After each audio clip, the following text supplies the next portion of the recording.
Hi everybody, Andy here with Dirt Smart MTB, and today we're going to talk about descending position and more specifically what we should be doing with our legs when we get down ready into that good attack athletic position on the bike, and what we should be doing is bending those legs, getting essentially as low as possible, about a 90-degree bend in those knees. Bunch of reasons for that. Okay, one, that's going to get us range of motion. Okay, we have to keep the core and the head stable and balanced. Okay, every movement that I make it originates at the core. Okay, so if I push, if I pull, if I lean the bike, all those movements, in order to be effective, originate the core, and the core has to be a balanced and stable platform. Okay, if my core is bouncing all over the place, all right, I'm not going to be effective with any of those movements. The best way to balance and stabilize that core is suspend it on those legs, bend those legs so your legs are like suspension. So as that bike moves and bounces and slides around, it doesn't affect that core. Okay, that core stays nice and balanced and stable. All right, core stable, your head stable. Very, very important. Okay, vestibular center in your inner ear, balance center of your body. That's based on static inertia, so it has to be moving down the trail in a controlled and predictable manner. If you're getting jostled all over the place, all right, you're not going to be balanced at all. Your body's always going to try to fight and balance and stabilize everything before it can react or be proactive. Okay, also vision. If your head's getting jarred all over the place, you don't see things. You just see blurs. All right, and we've all probably been there. You get a little offline. You're, just bouncing, hanging on for dear life. It's not a good way to ride the bike. Okay, so in order to balance and stabilize the core and balance and stabilize the head, we need to get that weight on our legs, bend those knees so that we have that range of motion. That bike can move around underneath us, and we can keep everything up here nice and stable and balanced. All right, range of motion. Second thing, bending our knees and getting low on that bike is going to do. It's going to allow us to use the strongest muscles in our body, our glutes and our quads. Power, powering and driving and moving that bike around.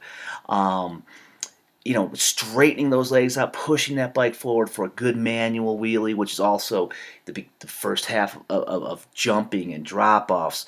The best way to land under control is leave the ground under control. If we're not doing that aspect correctly, when we get to upper levels, we're in big trouble. And the beginning of that is pushing that bike forward, powering with those legs.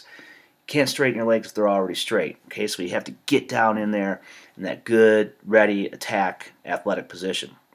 Third reason we're going to get low on that bike is because that's how our body functions in an athletic sense. All right, halfway through that squat, that's a ready position. There's all kinds of science behind this.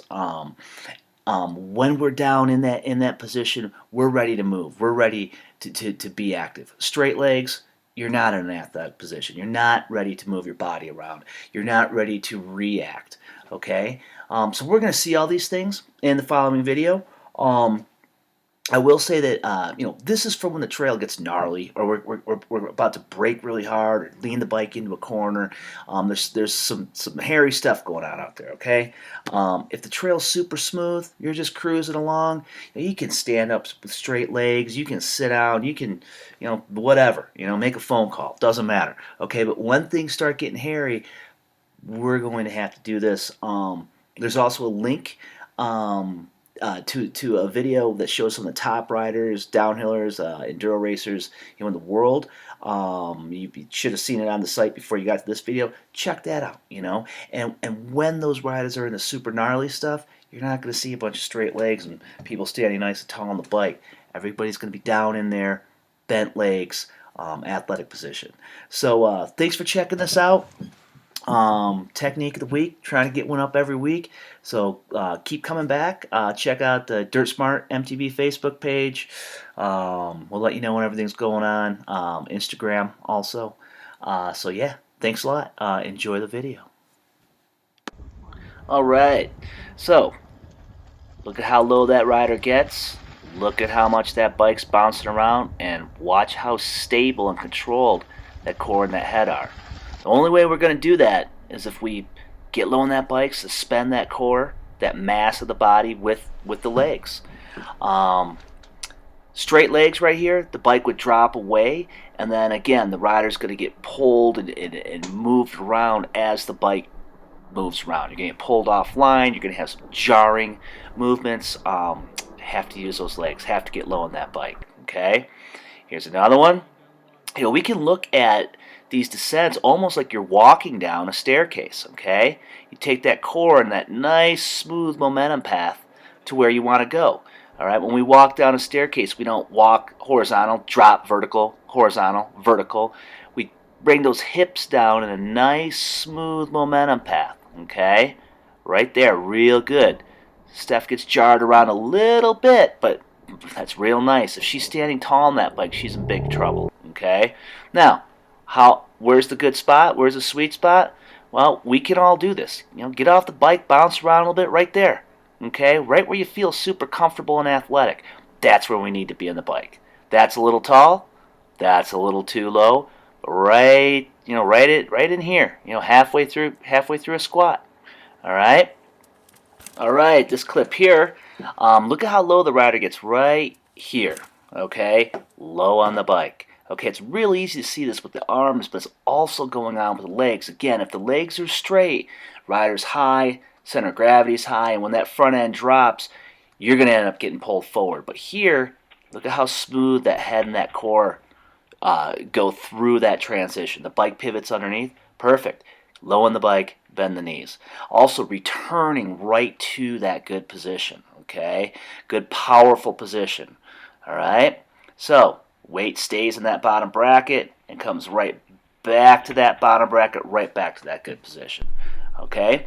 Talk about range of motion. Look at how much this back end of the bike's going to move around here. Boom. Way to the right, way to the left. Okay, you can see how those legs are working. Again, if you have straight legs, when that bike gets pulled to the right, you're going to go to the right, and there's nowhere to go out there. You're in big trouble. Then it gets kicked back to the left. You're going to still be going to the right without your bike. It's going to get real ugly. Okay, look at the position. As low as possible. All right, the core, the head are nice and smooth, nice and stable. But that bike is all over the place. Okay, we can't fight that bike. All right, suspend that core with those legs. You can see how those legs are moving around. Okay, high in the bike there, you're going to be in big trouble. Look at how much this bike's moving around here. Okay, all right. This next shot, same shot, but watch this rider's head. Okay, his head is not moving at all, the core is not moving at all, but the bike's all over the place. All right, this is all coming from keeping that weight centered in the bike, keeping that weight in those legs, keeping range of motion in the legs. Everything that we've been talking about is happening in that shot. Good stuff. There's a reason why there's a number 1 on that bike. Okay. Also, it isn't just this sport. Athletics. Core is nice and stable. Again, that core is low and the legs are reaching out and extending down. Talk about power. Okay, right here, a good manual. See how that bike is pushed forward? And that's. Are you using your arms? Sure, a little bit. But that's mainly coming from those legs. Your legs are so much more powerful than your arms. So you have to get in this good position first and then push that thing forward. Watch how stable and balanced the core and the head are. Boom. You try to do a manual with just your arms, your core and your head are going to be bouncing all over the place and you're going to be in big trouble. Here's a J-hop. Same thing. And now leaving the ground nice and under control. All right, again, you start pushing down and then pulling up with the arms, pushing down that front suspension. Your core and your head are all over the place. You're not going to maintain balance. But here, using those legs and then leaving the ground, that's what we're talking about. Okay, that's how we want to get the bike off the ground under control, and it all starts from good position. Getting low on that bike, bending those knees, using those legs. Some real trail stuff that you'll encounter. All right, having a manual up onto a rock and then immediately back off. Okay, again, good position, and into the drop. That's legs right there. Look at how stable and steady the head and the core are the whole time. All right, 2 back-to-back manual wheelies. Again, if you're all upper body, all arms, you're going to be moving that core all over the place. Going to be in big trouble. Now here's a nice high-speed one. Okay, good position, pushing that bike forward, and then catching yourself back on those legs, back to that bend.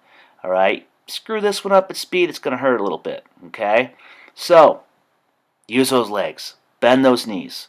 Straight legs, bad news. Unfortunately, there is still a lot of bad advice floating out there that we're supposed to stand tall on the bike. People think they're going to absorb impact, but really the bike's going to drop away from you and side to side.